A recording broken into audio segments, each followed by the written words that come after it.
It was supposed to be a quiet research trip, a routine day checking camera traps in the reserve.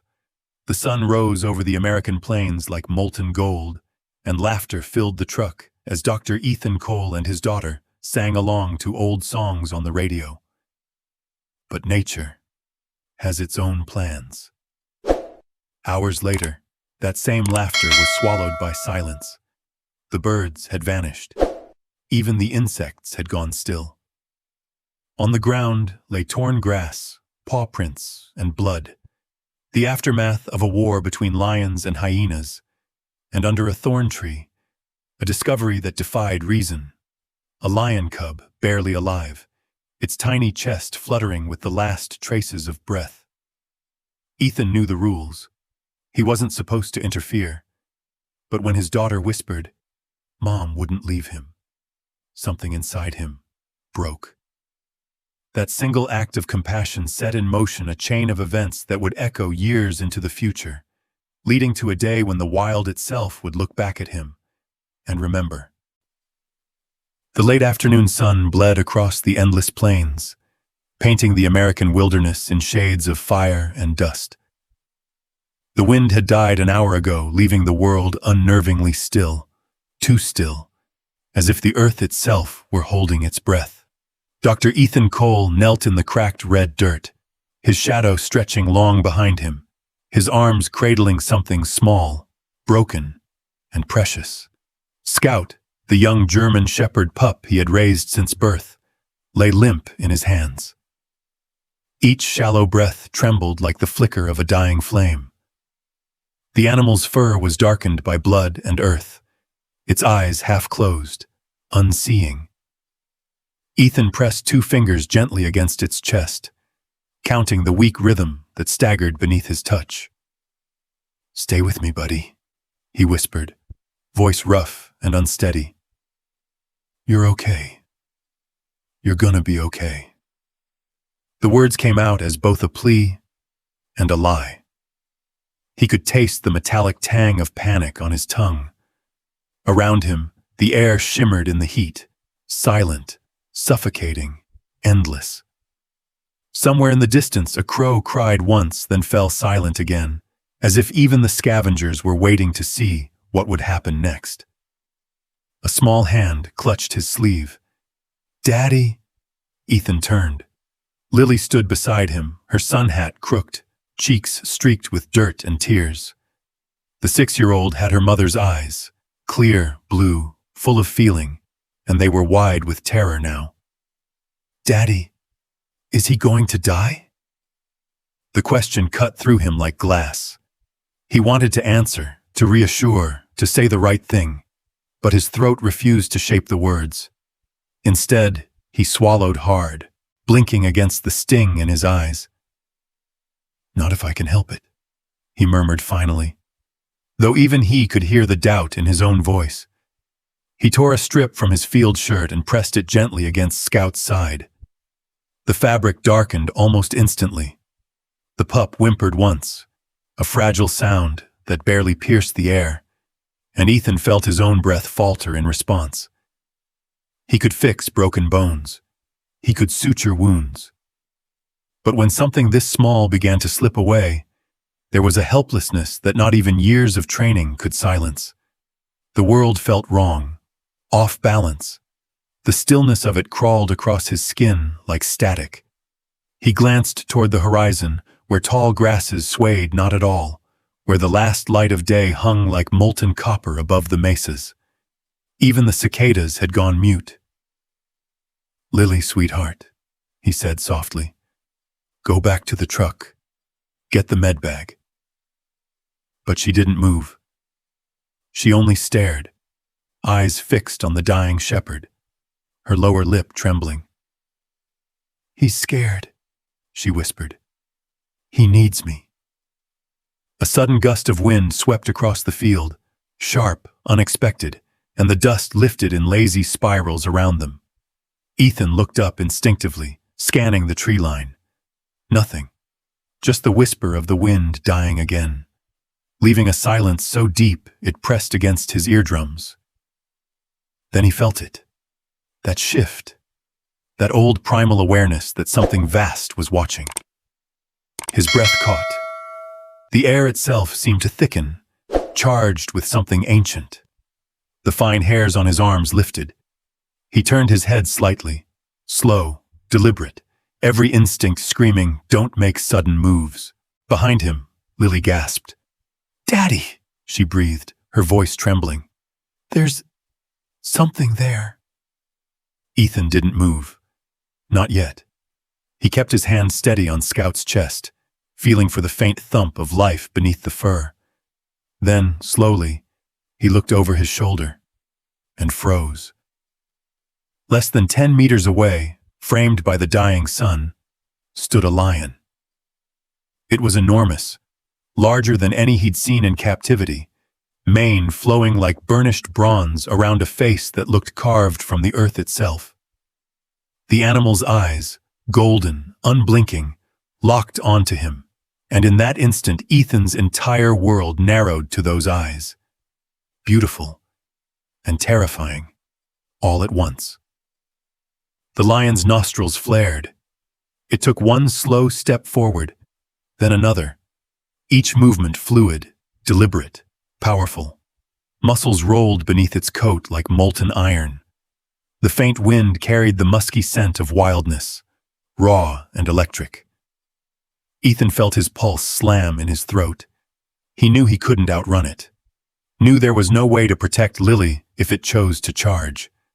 His every instinct screamed to move, to stand, to shield, but his body refused to obey. "Lily," he whispered without turning his head. "Don't move. Don't run. Just stay behind me." She obeyed instantly, clutching his leg so tightly he could feel her nails dig through his jeans. The lion stopped. 10 feet. The distance between life and death. For a moment that stretched into eternity, they regarded each other, man and beast, predator and protector, two fathers caught in the same red light of the dying day. Then Ethan understood. The lion wasn't looking at him. It was looking at Scout. The pup stirred weakly in his arms, letting out a small, broken sound. The lion's ears twitched. It inhaled, chest expanding like a bellows.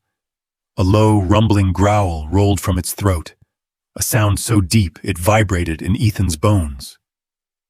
"Easy," Ethan murmured, his voice barely audible, meant for both the dog and the monster. "Easy. I'm not going to hurt him." The lion tilted its head slightly, as if listening. Its tail flicked once in the dust. The setting sun caught its mane and turned it to fire. Lily pressed her face against her father's leg, whispering, "Daddy, please, I'm scared." Ethan's throat tightened. "I know, baby, I know." He didn't dare breathe too loud. He could feel the lion's stare burning into him, measuring, calculating. It was no ordinary predator's gaze. It was something older, deeper, something that recognized the trembling human kneeling before it, not as prey, but as an intruder, a witness. The seconds dragged. Sweat ran down Ethan's back. Scout's breathing faltered again. Ethan shifted slightly, angling his body to protect both the dog and his daughter. The lion took another step forward, paws silent against the dust. Its gaze flicked to the child for the briefest instant, then back to Scout. The low growl returned, but softer this time, less threat, more question. And suddenly, impossibly, Ethan felt the strangest thing. Not fear, but awe. The creature was magnificent, terrible and sacred in the same breath. Here it stood, raw nature embodied, while he, a man of science, of logic, knelt holding a dying life that belonged neither to the wild nor to the human world. For a heartbeat, it felt like the earth had tilted, and everything, law, reason, morality, was suspended.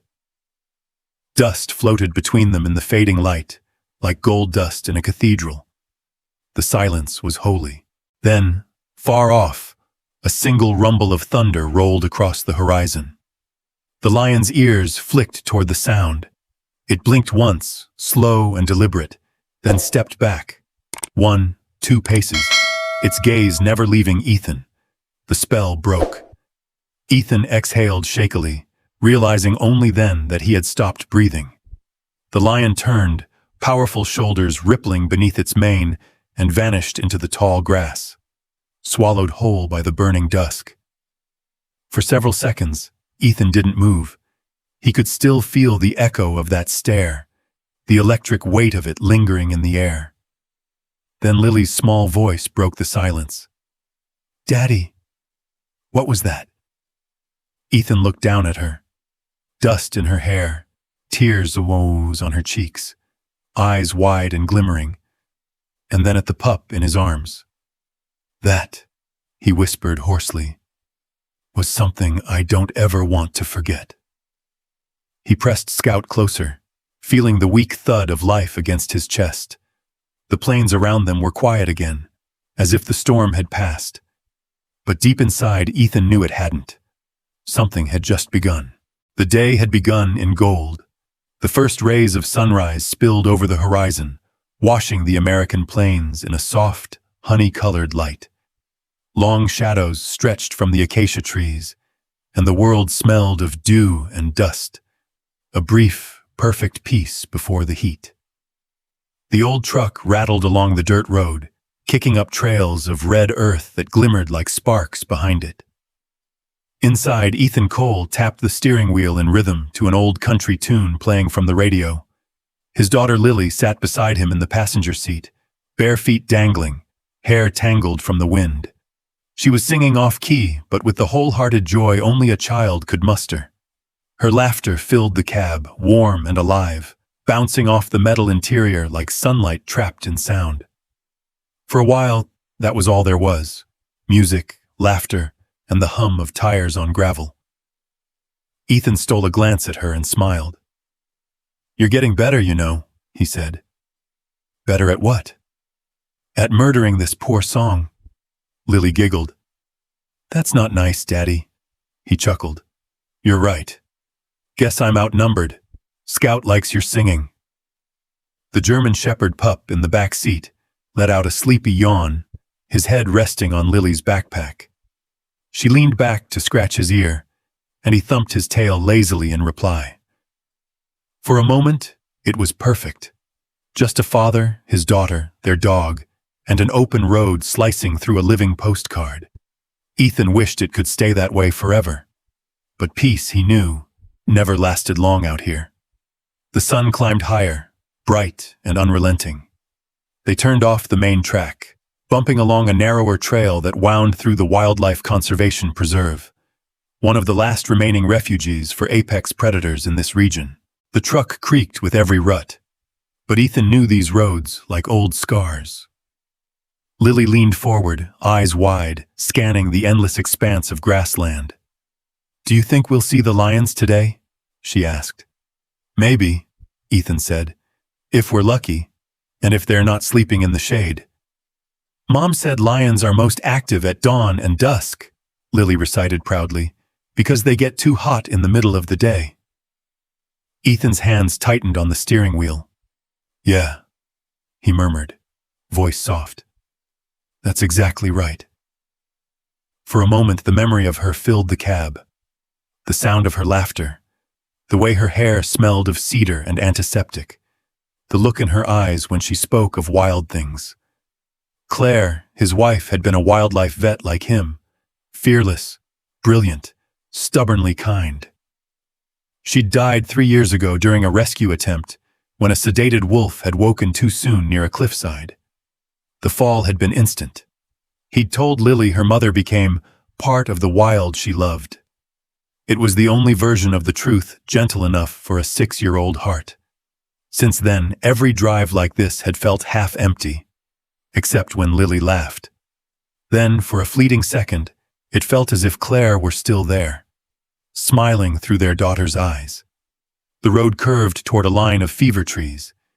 Ethan slowed the truck, instincts pricking. The landscape ahead looked wrong. The usual chorus of life, chirping birds, buzzing insects, rustling leaves, had vanished. Daddy? Lily's voice was small. Why did the music stop? He turned down the radio. The silence pressed in, thick and heavy. I don't know, he said. Scout lifted his head, ears perked, nose twitching toward the open window. His low growl vibrated through the cab. Ethan parked the truck and stepped out, scanning the horizon. The smell hit him first, a sour, coppery tang carried on the dry wind. He knew that scent too well. Blood. Stay here, sweetheart. But Lily had already unbuckled her seatbelt. I'm coming, she said, her voice shaky but determined. He opened his mouth to protest, but saw the stubborn set of her jaw, her mother's expression exactly, and gave a resigned nod. Stay close. They moved slowly through the tall grass. The earth was churned and torn, claw marks gouged deep into the soil. Feathers drifted in the wind. A few yards ahead, dark stains spread like shadows beneath the acacia trees. Ethan crouched beside a patch of flattened earth. Something big went down here, he muttered. A fight. Lily knelt beside him. Between who? He pointed to the ground. Look, lion prints. And here, see these smaller ones? Hyenas. A pack, maybe 6 or 7. Her eyes widened. Did the lions win? Hard to say, he said quietly. Sometimes no one does. As they walked farther, the signs grew clearer. Tufts of golden fur snagged on thorns, drag marks, streaks of dried blood. A scene of raw, chaotic violence. He'd seen it before, many times, but never with Lily standing there beside him, clutching his hand.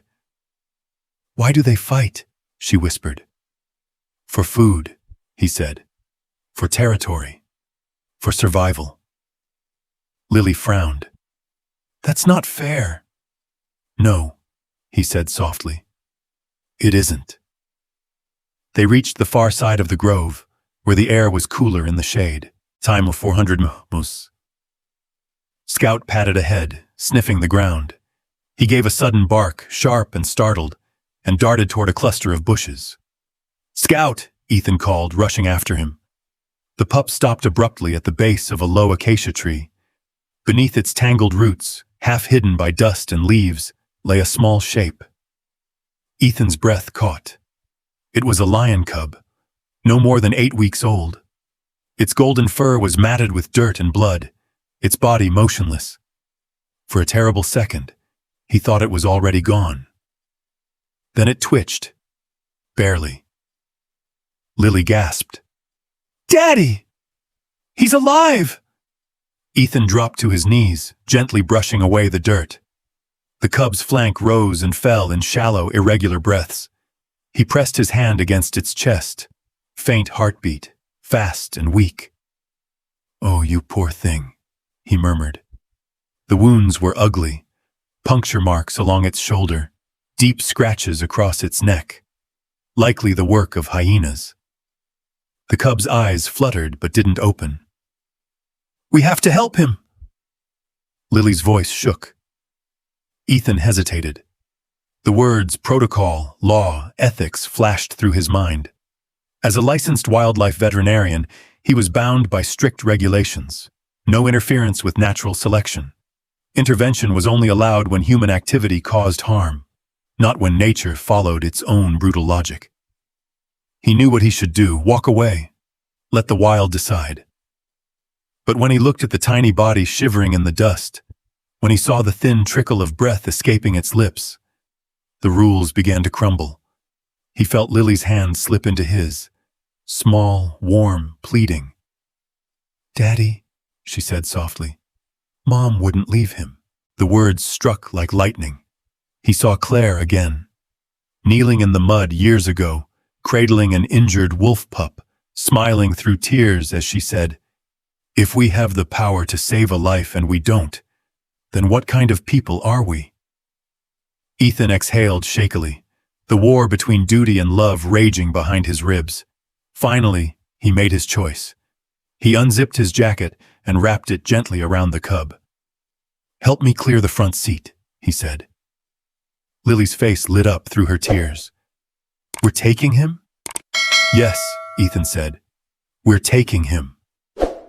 As he lifted the fragile creature into his arms, its tiny heartbeat thudded weakly against his chest. Scout circled their legs, whining anxiously. Ethan glanced toward the bloodied trail stretching into the distance, the direction the adult lions must have fled. Somewhere out there, a mother was missing her child. He whispered to the dying cub, "We'll get you home, little one. Just hold on." The sun broke through the clouds above, spilling light over the scene. Over the father, the daughter, the dog, and the small bundle of wildlife that would change everything they thought they knew about mercy. As they walked back to the truck, the silence seemed to breathe again, as though the land itself had been watching. Somewhere beyond the hills, unseen eyes were watching still. The mobile field lab sat like a pale scar against the red horizon, a small steel structure half swallowed by tall grass and silence. Inside, fluorescent lights hummed faintly, throwing sharp white reflections across metal trays, surgical instruments, and the motionless form of a lion cub lying on the table. Dr. Ethan Cole stood over the cub, sleeves rolled up, shirt soaked with sweat and blood. The sterile smell of antiseptic mixed with the wild scent of dust and fur. Every few seconds he wiped his forehead with the back of his wrist, his movements mechanical, deliberate, like a man forcing his hands to move while his heart tried to stop him. Lily sat on a stool in the corner, clutching Scout, who whimpered softly, restless from the scent of blood and fear. Her wide eyes flicked between her father and the tiny creature on the table. "Daddy, is he going to make it?" Ethan didn't answer. His jaw was locked tight, and his breath came short. The cub's chest rose and fell so shallowly it was almost imperceptible. The faint rhythm under his stethoscope was erratic, fragile. He turned toward the small field monitor, an old device powered by a solar pack, and spoke into the radio mic clipped to his shirt. "Cole to base. I have a juvenile lion, male, approximately 8 weeks. Multiple puncture wounds, blood loss critical, starting fluids and antibiotics." Static crackled, followed by a sharp voice. "Cole, confirm you said lion cub? Where was the rescue?" "North sector," he replied curtly. The response came fast, stern, incredulous. "That's outside intervention protocol. You know the regulations. If this isn't human-caused injury, you're not authorized to treat." Ethan's hands froze over the table. His pulse hammered in his ears. He could see the cub's flank trembling with each labored breath. "Cole, do you copy?" He pressed the mic again, voice low. "If I don't intervene, it'll die within the hour." "That's not your call, Ethan. You interfere. You could lose your license. Maybe worse. Let nature take its course. You know that's the law." Lily looked up, sensing the tension even if she didn't understand every word. "Daddy, what are they saying?" He exhaled through his nose, slow, heavy. The radio hissed and popped between duty and instinct. Then, with one decisive motion, Ethan reached over and switched it off. The sudden silence was deafening. Lily blinked. "Daddy?" He met her eyes. For a heartbeat, he saw Claire in them. The same spark. The same quiet fire that refused to look away from suffering. His voice came out rough, almost a whisper. "Then we'll just save one life," he said, "and tell the truth later." He went to work. Ethan moved with the focus of a man trying to outpace fate. Every sound in the lab was magnified. The clink of instruments, the squeak of latex gloves, the rapid stutter of his breathing. He sterilized forceps, flushed wounds with saline, and carefully examined the cub's injuries. "Puncture wounds, shoulder, neck," he murmured to himself. "No broken bones. Internal bleeding minimal. Shock severe." He turned to Lily. "Sweetheart, I need you to hand me the blue bottle from the top shelf. The one that says antibiotic solution. Can you do that? Lily scrambled up, fingers shaking as she passed him the vial. He's so small, she whispered. Smaller than Scout when he was born. Yeah, Ethan said softly, preparing the syringe.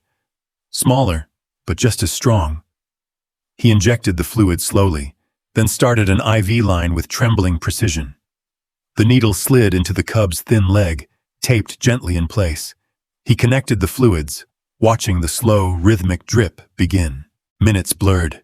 Sweat trickled down his temple. His hands, steady by training, felt unsteady by heart. Stay with me, little one. Just breathe. The monitor beside him beeped irregularly, then steadied, faint but present. Lily held Scout tightly, as though keeping the pup quiet might keep the wild cub alive. Mom would be proud, right? Ethan's throat tightened. Yeah, he said softly. She would.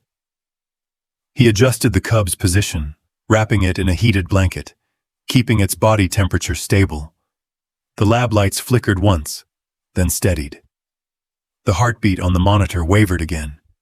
Ethan froze. Come on. He pressed 2 fingers against the cub's tiny chest, feeling for rhythm. The monitor beeped twice, then went silent. Flatline. No, he hissed, his pulse spiking. He began compressions, gentle but urgent. Come on, don't you quit on me! 1, 2, 3, counting under his breath. Lily started crying quietly, clutching Scout to her chest. Daddy, please! I've got him, Ethan said, his voice shaking now. I've got him. Just need 1 heartbeat. 1. 3 seconds of silence stretched into eternity. Then, beep. Faint. Slow, but there. Ethan froze, then laughed, a rough, disbelieving sound that turned into a sob halfway through. He bowed his head over the table, eyes closing as the steady rhythm returned, fragile but real. He's back, he whispered. He's back. Lily rushed to his side, standing on tiptoe to see.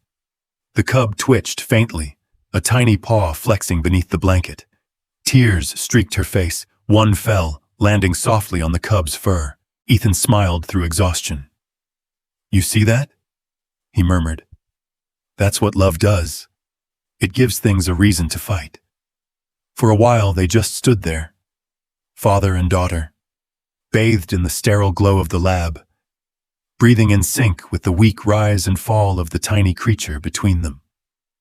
The wilderness outside was silent, but inside life had found a rhythm again. Ethan removed his gloves, hands trembling from adrenaline.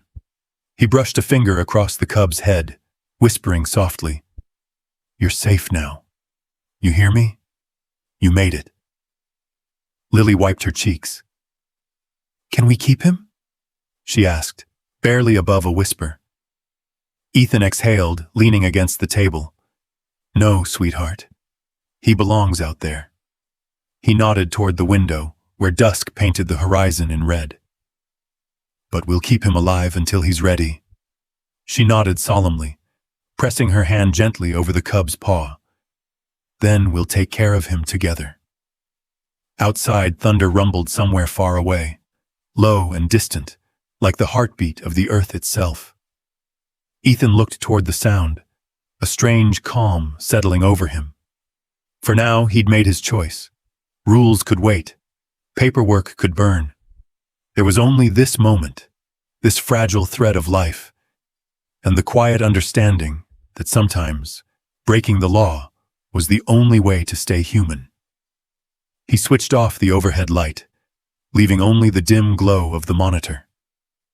The slow, steady beep filled the small room, syncing with the breath of the child beside him and the faint pulse of the cub on the table. Life, for now, had chosen to stay. Midnight draped itself across the plains like a heavy blanket, swallowing the last traces of day. The mobile lab stood alone against the darkness, its thin line of yellow light the only defiance in a sea of black.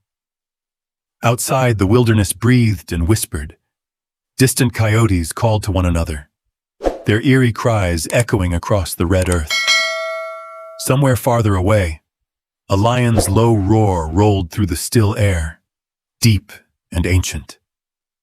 Inside, the world was smaller, fragile, suspended between life and death. Dr. Ethan Cole sat hunched over the metal examination table, elbows on his knees, exhaustion carving deep lines across his face. His eyes burned, his body heavy, but he refused to close them. Every few minutes he reached out and touched the cub's chest, feeling for the faint lift that told him the heartbeat was still there.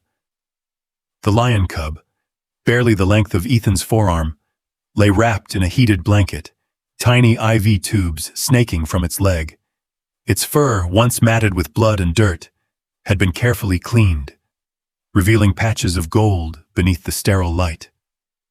The small body twitched occasionally, caught somewhere between sleep and surrender. The silence inside the lab was sacred, broken only by the soft, steady beeping of the heart monitor and the whisper of wind pressing against the walls. Lily had fallen asleep on a camp cot near the far wall, one hand resting on Scout's back. The shepherd pup's own wounds were healing. A white bandage circled his side. He lay curled against the little girl, eyes half open, ears twitching at every sound. Ethan looked at them, his daughter and the loyal dog, and felt something inside him shift. The room was filled with the faint glow of life, fragile and stubborn, and he realized how much he needed this to work. He needed a victory, not for science, not even for protocol, but for the little girl sleeping under his care, and for the ghost of the woman who would have fought just as fiercely as he did tonight. He turned back to the cub. "Hop to home. Come on, little one," he murmured, voice rough. "Don't give up now. You've made it this far." He checked the vitals. Temperature stabilizing, hydration improving, heartbeat faint but regular. For the first time in hours, the data offered hope. Outside, the wind shifted. The coyotes had gone silent. The silence that followed was so complete that Ethan could hear the faint hum of the generator, and beneath it, his own heartbeat pounding in his ears. Then, something moved. A tiny paw twitched beneath the blanket. Then again. Ethan froze, breath caught halfway in his chest. Slowly, carefully, he leaned closer. The cub's eyelids fluttered, once, twice, then opened. For a moment, time stopped. The eyes that met his were the color of deep twilight. Blue, impossibly vivid, reflecting the light in a way that made them seem almost luminous. They blinked sluggishly, unfocused at first, then settled on him. Ethan's breath hitched. "Well, hello there." The cub didn't move, only watched him, studying the strange creature leaning over it. Then, with effort, it shifted its head a fraction, resting its chin on the blanket. Ethan felt his throat tighten. He reached out slowly, letting his hand hover inches above the cub's tiny form. "You're okay," he whispered. "You're safe now." Behind him, the cot creaked. "Daddy?" Lily mumbled sleepily. "What happened?" Ethan turned, his face illuminated by the pale blue of the monitor. "He's awake," he said softly. That woke her completely. She slid off the cot, padding barefoot to the table, Scout trotting beside her. When she saw the cub's open eyes, her mouth fell open. "He's looking at you," she whispered, awe flooding her voice. Ethan smiled tiredly. Guess he wanted to see the people who refused to give up on him. Lily reached out but stopped midway. "Can I?" "Gentle," Ethan said. 2 fingers. No sudden moves. She nodded, her small hand trembling as she brushed a fingertip against the cub's paw. The little creature blinked, its breathing slow and steady. For a moment, it almost seemed to lean toward her touch. Scout sniffed the air, cautious but curious. He stepped closer, tail lowered, ears pricked. The cub's nose twitched. Then, in a moment that felt impossibly pure, Scout extended his muzzle and licked the cub's paw. Ethan froze, watching the exchange. Wild and domestic, predator and protector, life and life, bridging the chasm between their worlds with a single act of gentle recognition. Lily giggled softly, her tears catching the light. "See, Daddy? Scout says hi." Ethan swallowed hard. "Yeah," he whispered. "He does." For a long while, none of them spoke. The only sound was the faint hum of the generator and the rhythmic beeping that told Ethan his gamble had worked. The cub's heart was strong now. It had crossed back from the brink. Lily's gaze stayed locked on the small creature. "Daddy," she said suddenly, "we have to give him a name." Ethan glanced at her, one eyebrow raised. "A name? For a lion?" She nodded solemnly. "He's not just a lion. He's special. He made it through the dark." He smiled faintly. "All right then. What do you think we should call him?" Lily thought for a moment, chewing her lower lip.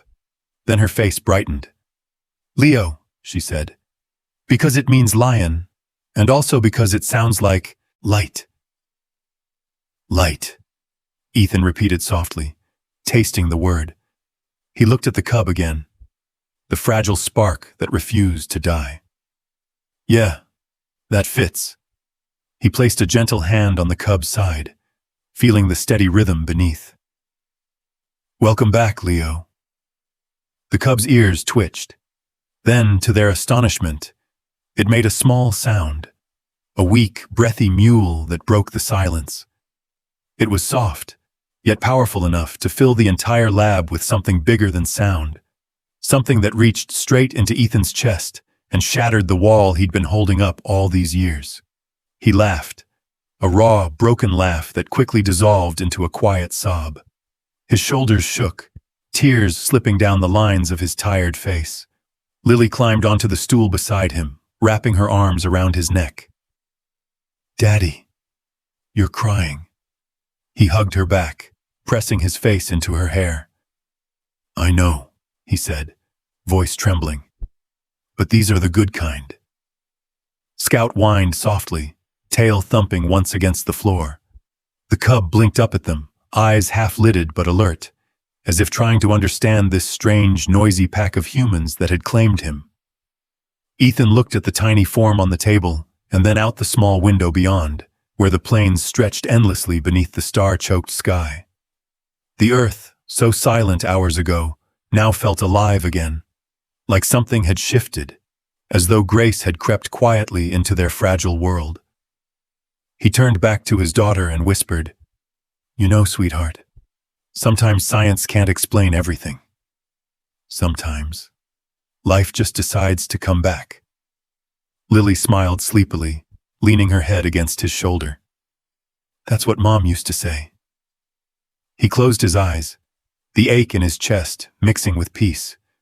The heart monitor continued its steady rhythm, beep, beep, beep, a lullaby against the wild's distant whispers. Outside, the coyotes called again, no longer mournful, but part of a larger song. Inside, under the hum of fluorescent light, a small lion cub named Leo drifted into dreams, his breath sinking with the heartbeat of the man and the child who had chosen mercy over rules. The red earth outside gleamed faintly under moonlight, as if remembering the first spark of dawn yet to come. Light, it seemed, had already returned. The days that followed were a quiet kind of miracle. The first sunrise after Leo's awakening found the plains washed in pale gold, dew clinging to every blade of grass like liquid light. Inside the small camp, the mobile lab buzzed softly, machines humming, heart monitors blinking steady green lines. Ethan stood at the window, mug of coffee in hand, staring out at the vast expanse as though he could still feel the echo of last night's heartbeat in his own chest. Behind him, the cub stirred. Leo was stronger that morning, He could lift his head now, blink with awareness, and let out those tiny, questioning sounds that made Lily squeal every time she heard them. Scout sat faithfully nearby, his tail sweeping slow arcs across the floor, ears flicking at every noise Leo made, as though he'd decided that the strange little creature was now part of their pack. Over the following weeks, that fragile spark of life grew brighter. Ethan kept meticulous records. Each day, he charted Leo's weight, temperature, wound healing, hydration levels, appetite. His notebook filled with numbers and graphs, the handwriting increasingly frantic, half data, half confession. Subject exhibiting signs of rapid neural response, muscle regeneration exceeding expectations, potential stress markers due to human proximity. And yet, every time he wrote the word subject, his heart twisted. Leo wasn't a subject. He was someone. In the mornings, Ethan worked. In the afternoons, Lily played. Their small camp became a world of strange harmony. The hum of equipment mixed with the sounds of life returning. Scout's low barks, the cub's curious chirps, Lily's laughter echoing across the tent. "Gentle Leo," Lily would whisper, giggling as the young lion pawed clumsily at her shoelaces through the bars of his enclosure. "You can't eat the shoes. Daddy needs them for work." Ethan would glance over from his desk, pretending not to smile. He'd warned her countless times that Leo was still a wild animal, that she needed to keep her distance. But the lines kept blurring. The cub's soft mewls when she left, his contented rumble when she read aloud, the way Scout would lie beside the cage with a sigh, as if guarding a sibling. It was all too easy to forget where the wild ended and home began. At night, when the workday faded into the low hum of crickets, Ethan would find Lily sitting cross-legged beside the cage, book open in her lap. The light from her small lantern spilled across the cub's golden fur. And then the little prince said, "You become responsible, forever, for what you have tamed." She read softly. Leo blinked, his ears twitching, as if he understood. Scout lay at her feet, snoring gently, one paw twitching in a dream. Ethan stood in the doorway, watching them. The sight stirred something deep within him, a memory of Claire sitting in that same posture years ago, reading to their daughter before bed. He had once believed he'd never see that warmth again. Yet here it was, reborn in the flickering light of a lamp and the steady heartbeat of a creature that shouldn't have survived. Still, the guilt never left him. Every time Ethan submitted his weekly field report to the reserve board, he omitted one crucial detail: that a lion cub rescued outside of protocol was growing stronger under his care. Each omission weighed heavier than the last. He told himself it was temporary, that he'd release Leo once he was ready. He told himself that the data he collected might someday justify the risk. But deep down, he knew what he was doing, lying for love. Sometimes, late at night, he'd find himself staring at the cub asleep on the blanket and whispering, "I hope I'm doing the right thing." By the third week, Leo could stand on unsteady legs. His wounds had healed to faint scars. His eyes, now shifting from blue to molten amber, followed Ethan's every movement. He played with Scout through the mesh gate, mimicking his motions, pouncing, rolling, learning restraint. Scout had become his teacher, showing him the difference between attack and play. One afternoon, Lily laughed as she watched them tumble together. "Daddy, look! They're best friends!" Ethan smiled, though worry clouded his eyes. "For now," he murmured. Leo's playful swats were growing heavier, his teeth sharper. Instinct was beginning to bloom beneath affection. Ethan could see it, the slow awakening of what nature had written in the cub's bones. He recorded another note in his journal. Increased strength displays recognition of caregivers, beginning to test dominance through play. He set the pen down, sighing. He's almost ready, he said aloud, though the words felt like ash in his mouth. The wind shifted that afternoon, carrying the scent of fuel and rotor wash before the sound reached them. Ethan stiffened. The deep thrum of helicopter blades rolled across the plains like thunder. "Lily!" he barked. "Inside! Now!" She froze mid-laugh, confusion flashing in her eyes. "What's happening?"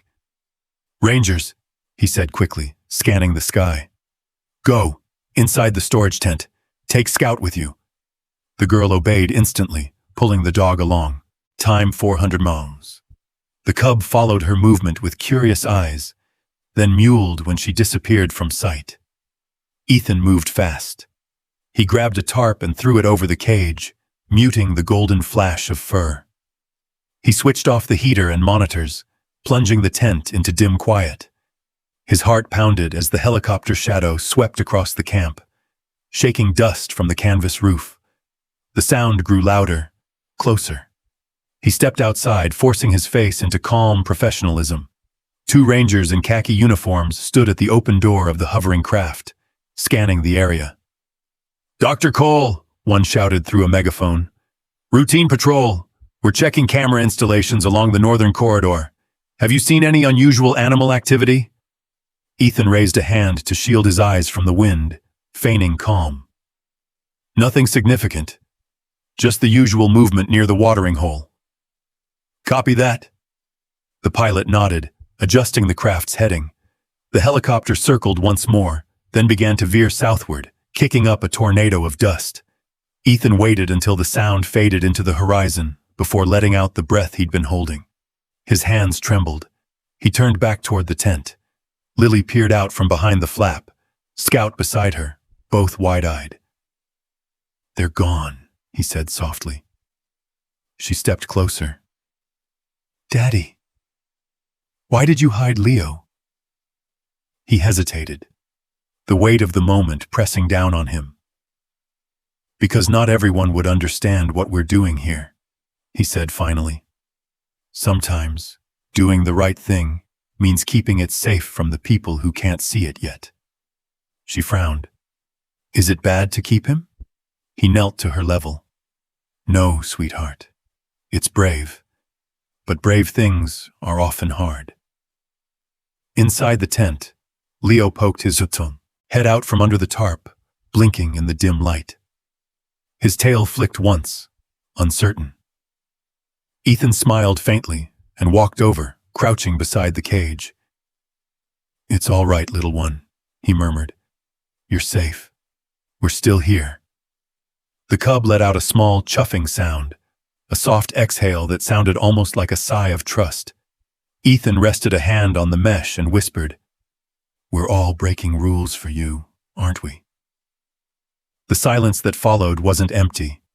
It was filled with the hum of machines, the faint beating of 3 hearts, and the unspoken understanding that love, real love, was rarely tidy or lawful.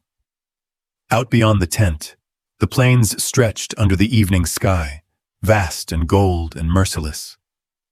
Somewhere in that wilderness, the true parents of this cub still roamed, unaware that their child was learning to live again among humans who could neither claim nor let him go. And inside, Ethan realized with quiet dread and wonder that he was doing the same. The wind had changed that night. It carried something heavier than dust, something alive, ancient, electric. The moon hung low and swollen over the savannah, spilling silver light across the open grasslands that stretched endlessly beyond the camp. The generator hummed softly, casting rhythmic shadows on the walls of the tents, while inside, the fragile peace of sleep held its breath. Until Lily woke. At first, she thought she was dreaming. The faint rumble that stirred her sounded like distant thunder rolling beneath the earth. But as her eyes blinked open in the darkness, the sound deepened, closer, slower. A growl, low and resonant, like the earth itself was whispering through its bones. Scout's head shot up beside her cot. His ears pricked forward, muscles tensing under his coat. He gave a single warning bark, sharp, uncertain, then fell silent, his eyes locked on the darkness beyond the flap of the tent. "Daddy?" Lily's small voice quivered in the dark. Ethan was already awake. He had felt it too. The subtle shift in the air, the vibration that lived somewhere between instinct and intuition. He sat up on his cot, hand reaching for the flare gun he kept beside the bed. "Stay here," he whispered. Lily's voice trembled. "Is it hyenas again?" He shook his head slowly, though she couldn't see him. "No," he murmured softly. "Not this time." The night pressed closer as he unzipped the tent flap. Cool air swept in, smelling of sage and the faint sweetness of acacia blooms. The horizon shimmered in moonlight, a pale ocean of grass rippling under the stars. Then he saw it. On the ridge above the camp, motionless against the glow of the sky, stood a lion. The silhouette was enormous, regal, and perfectly still. Its mane caught the moonlight, glowing faintly around its head like a crown of fire. Even at a distance, Ethan could feel its presence, the way the air seemed to bend around it. His heart began to hammer, but not from fear. This wasn't the blind terror he'd felt weeks ago when the lion first appeared, eyes fixed on Scout in the dying light. This was different, calmer, deeper. The same current of awe that made ancient people call such creatures gods. He stepped out slowly, the flare gun clutched loosely at his side. Scout followed, staying close but silent, hackles raised. Inside the tent, Lily peered through the narrow opening, her small face pale in the glow. "Daddy," she whispered. "Is it him?" Ethan didn't answer. His throat was too tight to speak. The lion stood unmoving on the ridge, its tail flicking once, slow and deliberate. The wind shifted again, and Ethan caught the scent. Wild musk, the unmistakable essence of raw life. It carried across the distance like a memory. Something deep within him knew. It was Leo's father. The realization hit with the weight of revelation. The creature wasn't wandering. It wasn't hunting. It was watching. Guarding. Ethan's mind spun through every logical explanation.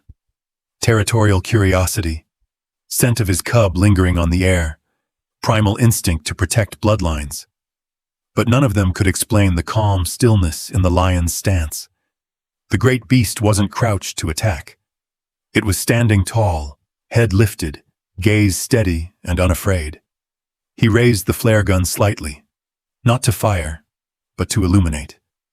A quiet part of him needed proof that this was real. His thumb brushed the trigger, then paused. The lion didn't flinch. Its golden eyes caught the moonlight and reflected it back, in a glow that seemed almost human in its intelligence. For a long, breathless moment, man and beast regarded one another across the gulf of instinct and reason. The wind howled softly through the grass, carrying the faint rattle of the tent lines and the low, rhythmic hum of the generator. The world shrank to that one line of sight, the same unspoken connection they had shared on that first day. But now, it wasn't a threat. It was understanding. Ethan felt it as clearly as the pulse in his wrist. "You saved what is mine. I see you." He lowered the flare gun. Slowly, deliberately, he took a step forward, boots sinking into the soft dirt. "You're the one," he whispered. His voice trembled, not from fear, but reverence. Scout gave a low whine, tail tucked, sensing the gravity of the moment. The lion's ears flicked at the sound, but it didn't move. Instead, it blinked. Once slow, deliberate, its gaze never leaving Ethan. Behind him, Lily whispered from the tent flap, "Daddy, don't go closer." He smiled faintly. "It's all right, sweetheart." The lion shifted its weight, the great muscles rippling beneath its coat. It tilted its head slightly, almost as though curious. The moon painted its mane in silver, turning the wildness into something sacred. Ethan could feel his heart racing, but there was no panic. Only a strange peace. It was as if all the noise of the world, rules, fear, science, the endless ache of loss, had fallen away. Time 200 films. Leaving only the simple truth of this moment. The wild remembers. He realized then that the lion wasn't just watching. It was acknowledging him. Recognizing something it could not name, yet understood instinctively. The same bond that had kept Leo alive was reaching across the darkness now, binding two fathers. One human, one beast, both guarding the lives they loved. For a moment, Ethan imagined Claire standing beside him, her voice soft and certain. See? They know kindness when they feel it. He swallowed hard, blinking back tears. He's yours, he whispered toward the ridge. When he's ready, I'll bring him back to you. The lion's chest rose and fell once, and then, so subtle it could have been imagined, it lowered its head. A gesture not of dominance, but acceptance. A shiver passed through Ethan, not of fear, but awe. The sound of the lion's slow exhale drifted across the distance, a sigh that seemed to belong as much to the stars as to the earth. Then, with quiet grace, the great cat turned. The muscles along its flank rolled like waves of shadow. It moved down the far side of the ridge, disappearing into the tall grass without a sound. Ethan stood rooted, staring at the place where it had been. The wind tugged gently at his shirt, carrying the scent of wildness away. Lily stepped out of the tent, her voice trembling. Is he gone? He nodded, lowering the flare gun completely. Yes, he said softly. He's gone. But why was he here? She asked. Ethan looked toward the horizon, where the silver light of the moon met the endless dark. Because he needed to know, he murmured. Know what? That his son is alive. Lily was silent for a long time. Then she reached for his hand, small fingers wrapping around his. Together, they stood in the stillness, the only sound the wind whispering through the dry grass. Somewhere out there, the lion moved through the night, its golden eyes reflecting the same moon that watched over them all. Ethan glanced back toward the tent, where Leo slept curled beside Scout, chest rising and falling in gentle rhythm. The child of the wild, resting in a world he did not belong to, protected by both a man and a ghost in the grass. For the first time since his wife's death, Ethan felt something vast and wordless fill the hollow inside him. It wasn't closure, it was connection. The kind that didn't need words or reason, only recognition. He looked once more toward the ridge, whispering to the empty horizon, I see you too. And for a moment, he could have sworn the wind answered. The dawn came slow and golden, pouring over the plains like a benediction. The long grass shimmered with dew, every droplet catching the first light of morning until the whole world looked like it was burning softly. In the camp, the hum of insects replaced the night's quiet, and somewhere in the distance, a dove cooed, a sound so gentle it hurt. Ethan Cole stood outside the tent, his coffee growing cold in his hands, staring out at the horizon. It was the kind of morning that begged to be remembered. Behind him, the camp was still, too still. He knew why. Today wasn't just another day of observation or feeding schedules. It was the last one. Inside the pen, Leo was awake, prowling with the restless energy of youth. His golden coat gleamed under the light. His shoulders now thick with muscle.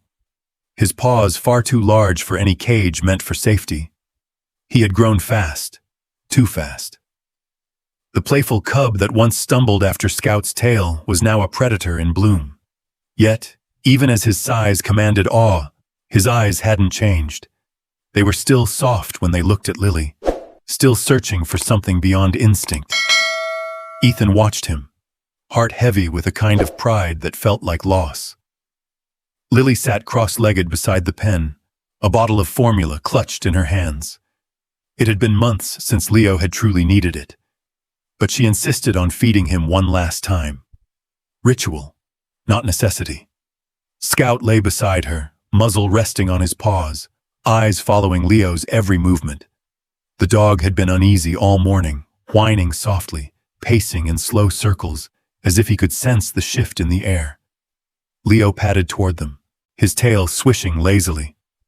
When Lily held out the bottle, he tilted his head, curiosity glinting in his amber eyes. Then, gently, almost reverently, he took the bottle between his teeth and drank, his rumbling purr filling the quiet space between them. The sound wrapped around Ethan like memory. He remembered the night of Leo's first breath, the tremor of that tiny heartbeat under his hand, the way Lily's tears had fallen on the cub's fur. He'd sworn then that he'd give the little creature a chance at life, even if it meant breaking every rule he'd ever lived by. And now, that promise had led here, to goodbye. When the bottle emptied, Lily smiled faintly and brushed her hand over Leo's muzzle. "You're too big for this now," she whispered, her voice breaking at the edges. "You don't need us anymore, huh?" Leo's ears flicked at the sound of her voice. He gave a low, affectionate rumble and nuzzled her hand through the bars. Scout stood, pressing closer to Lily's side, his nose brushing Leo's paw in a slow, deliberate gesture. It was a goodbye only animals could understand. Wordless, honest, final. Ethan crouched beside them, the sunlight glinting off his unshaven jaw. He reached through the gate and laid his palm on Leo's shoulder, feeling the solid strength beneath his fingers. "He's ready," he said quietly. Lily's chin trembled. "But I'm not." He looked at her then, his daughter, his mirror, and saw in her eyes the same fierce compassion that had once lived in Claire's. He swallowed the ache in his throat. "I know. Neither am I." For a long time, they stayed like that. The three of them gathered around the lion who had somehow become family. The air felt suspended, each second precious and fragile. Finally, Ethan spoke again, voice low, gentle but firm. "Lily, if we love him, we have to let him go." Her lips parted, trembling. "Then love hurts, doesn't it?" He exhaled slowly, eyes fixed on Leo. "Yeah," he said. "It does. But it's supposed to. It means it mattered." Lily pressed her forehead against the bars. Leo leaned in until their faces nearly touched. His breath puffed softly against her skin. She reached in, resting her small hand on his massive paw. "Promise he'll be okay," she whispered. Ethan didn't answer. He couldn't. The morning passed like a memory in motion. Ethan moved through the camp performing tasks he didn't need to, checking water levels, folding tarps, retying ropes, anything to delay the inevitable. Lily packed Leo's old blanket and a small metal tag with the camp's emblem, insisting it be left where he could find it again someday. Scout followed her everywhere, never leaving her side. When Ethan returned to the pen, Leo was lying in the corner, stretched in the sunlight, eyes half-lidded. For a moment, Ethan hesitated, caught between duty and the raw ache of farewell. He thought of every rule he'd broken, every lie told, every protocol ignored, and wondered if redemption could exist in the wild. Then Lily knelt beside Leo one last time, her small hand trembling as she slipped the tag through the bars. "So, you don't forget us," she whispered. Leo stirred, lifted his head, and looked straight at her. Then, with a sound halfway between a sigh and a growl, he lowered it again, resting his head gently on her knee through the mesh. Ethan's breath hitched.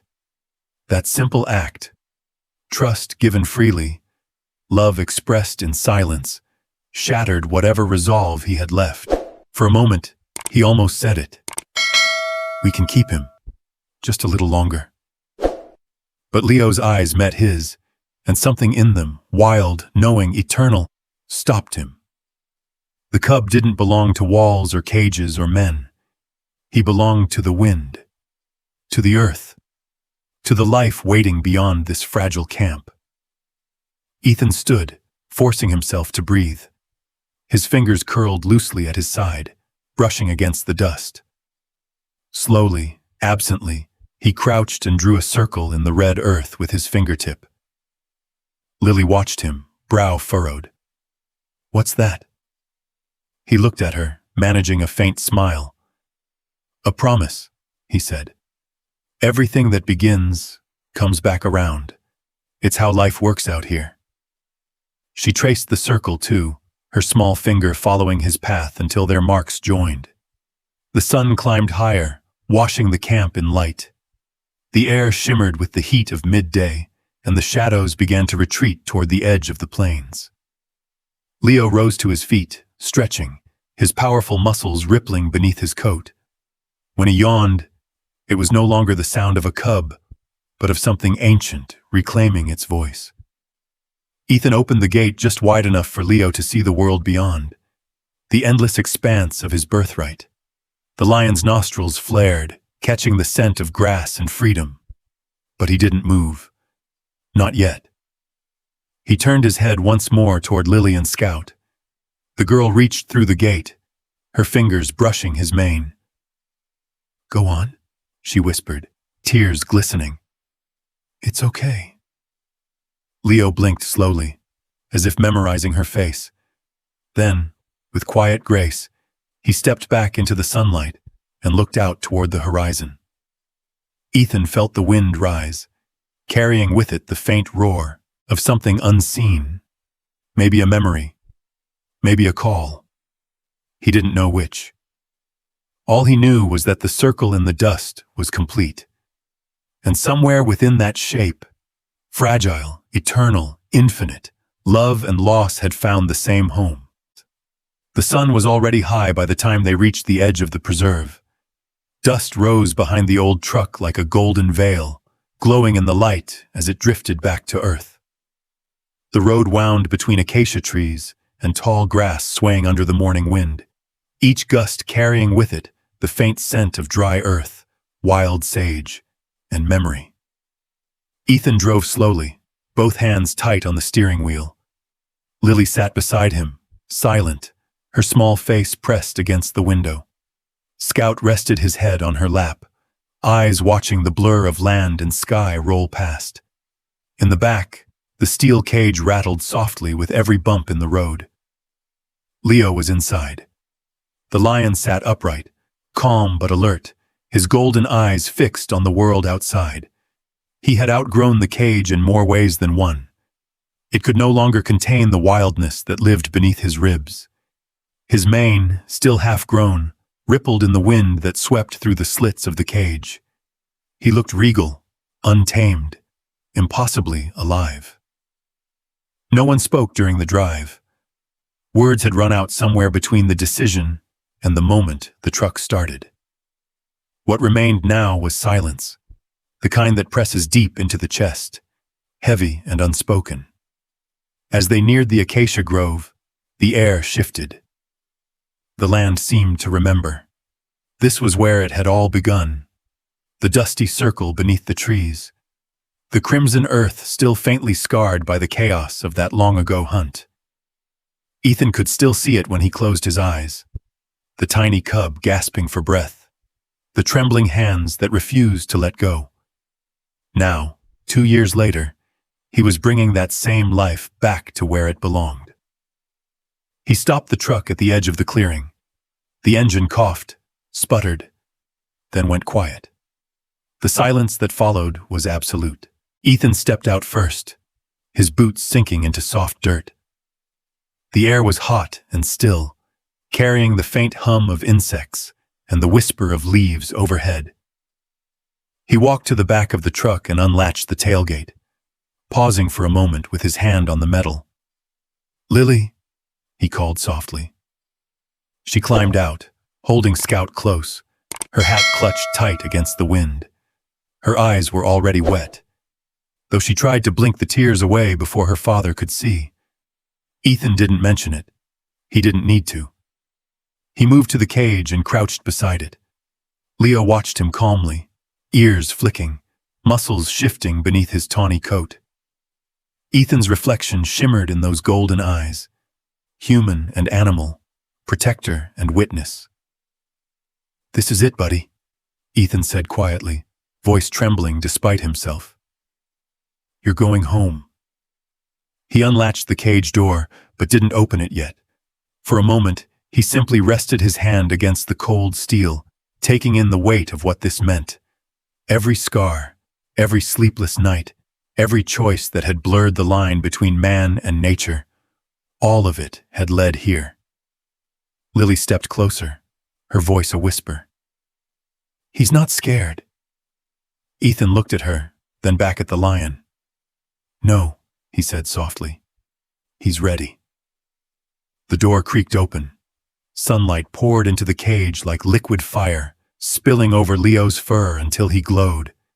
He blinked against the glare, nose twitching as the wind swept through. The smell of dust, grass, freedom. Still, he didn't move.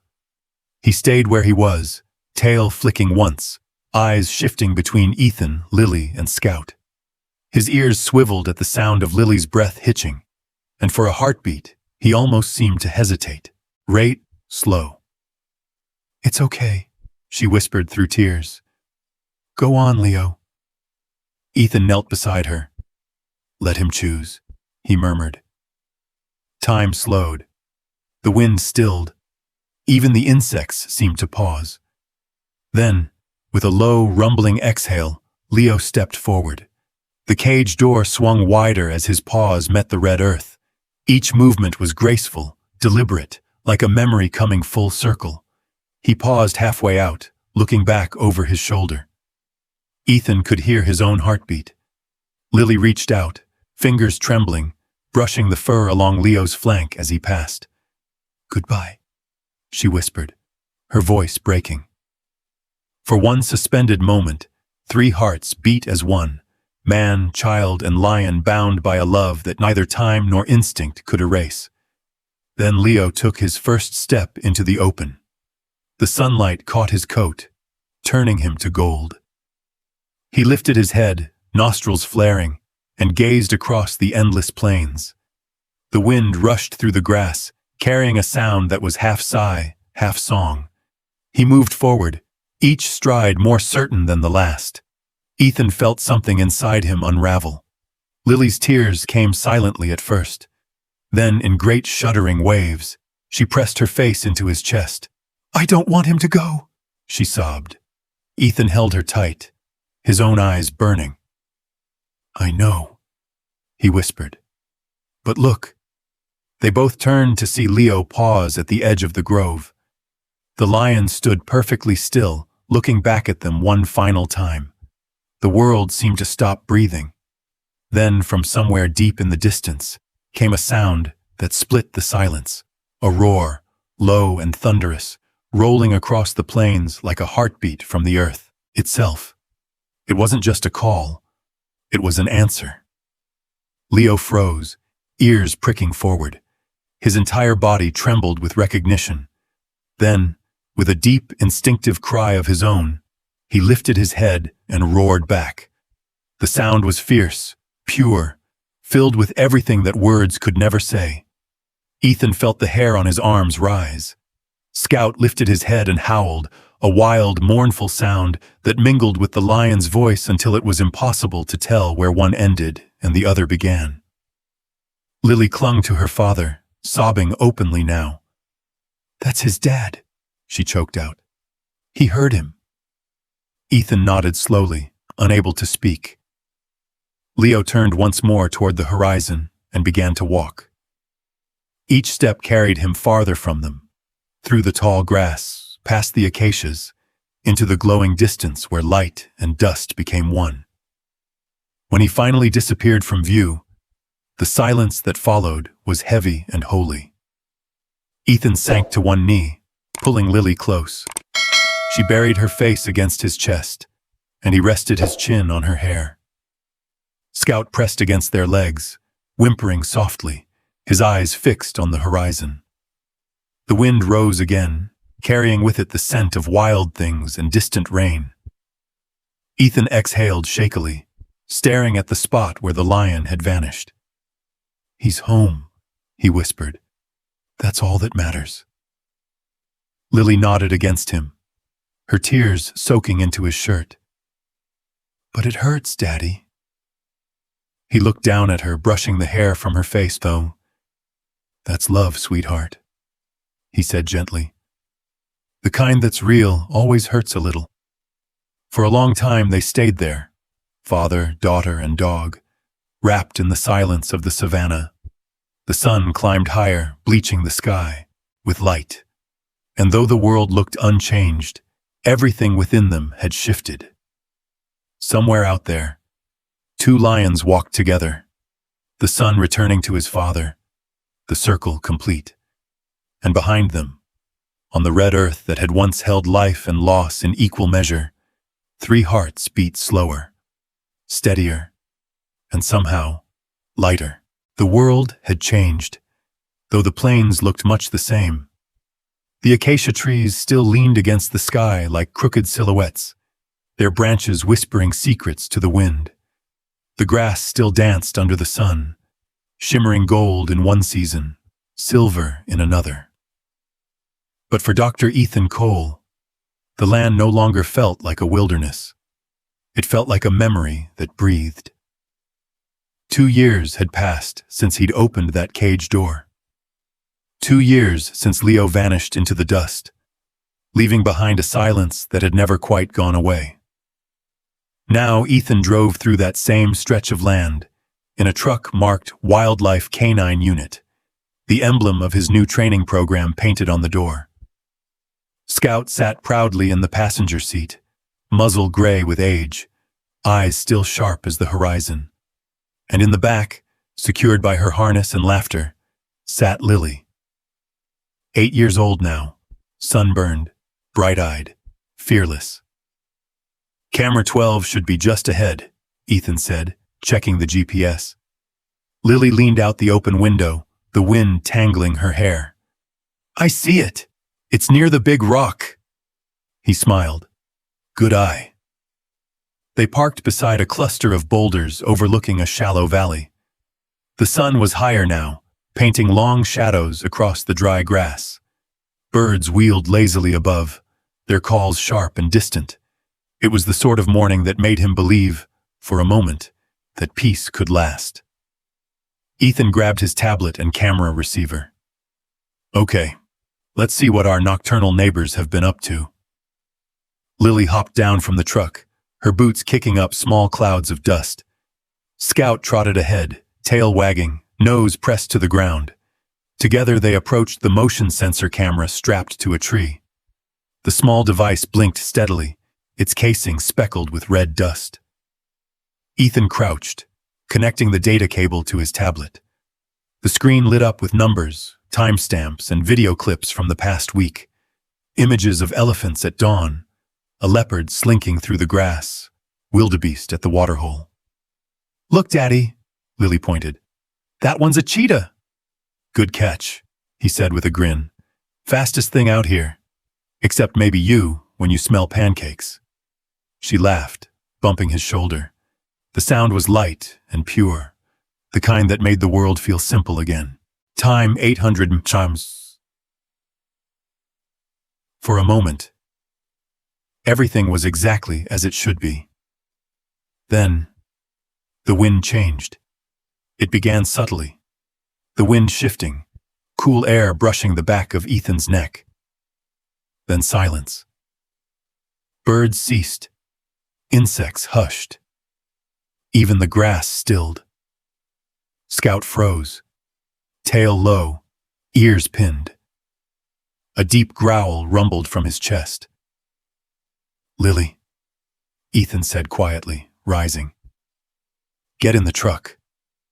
She froze. What's wrong? Just do it. Before she could move, a sharp whoop echoed across the plains, answered by others. Hyenas. Shapes moved through the tall grass, 8 of them, low and deliberate. Lily, Ethan ordered, voice tight, climb that boulder, now. She hesitated. Daddy, now! Scout barked furiously, pacing between guard and attack. Lily scrambled up the rock, small hands gripping stone. Ethan stood between her and the pack. No gun, only a flare, and a knife far too small for this. The hyenas spread into a semicircle, laughter rising like broken glass. The leader, a scarred female, stepped forward. Ethan's pulse thudded in his throat. Slowly he pulled the flare from his pocket. Stay back, he whispered. To them or himself, he didn't know. The pack crept closer, dust rising. The leader gave a piercing cry. They lunged. Scout leapt first, slamming into one, teeth tearing flesh. Chaos erupted, snarls, dust, blood. Ethan swung the flare. A burst of red light flaring in the sun. Hyenas flinched, then surged again. Scout was surrounded. He fought wildly, but the pack closed in. The leader struck from behind. One brutal snap. No! Ethan's voice ripped the air. Scout fell. Lily screamed from the rock. Ethan turned, saw her tear-streaked face. Don't move! He raised the flare high, flame hissing, heart hammering. Come on! He shouted hoarsely. You want me? Come on! The pack tensed to spring. Then the ground itself began to tremble. A sound rolled across the plains, deep and ancient. A roar. The hyenas froze. Dust swirled as the wind shifted. Ethan's breath caught. That sound. He knew it. Lily's voice trembled. Daddy, is that? He couldn't answer. The pack broke, whining. Another roar thundered, nearer this time. A sound not of warning, but of return. From the ridge, movement. Swift, powerful. Out of the haze came a lion, huge and magnificent, mane dark as storm clouds. Each stride was thunder. Ethan's heart stopped. He knew that lion. Leo, he breathed. The cub he'd once saved now roared like a king. He hit the nearest hyena mid-lunge, a golden blur of fury. The others fled. Then came another shape, larger, older, majestic. The patriarch, the same lion Ethan had seen years ago, who had bowed his head in acceptance. Gray streaked his mane, but his presence was undiminished. Together, father and son stood, their roars merging, shaking the earth. Ethan couldn't move. Lily clung to the rock, whispering, Is that Leo? Yeah, sweetheart. It's him. Scout still breathed, faint but alive. Ethan's heart twisted.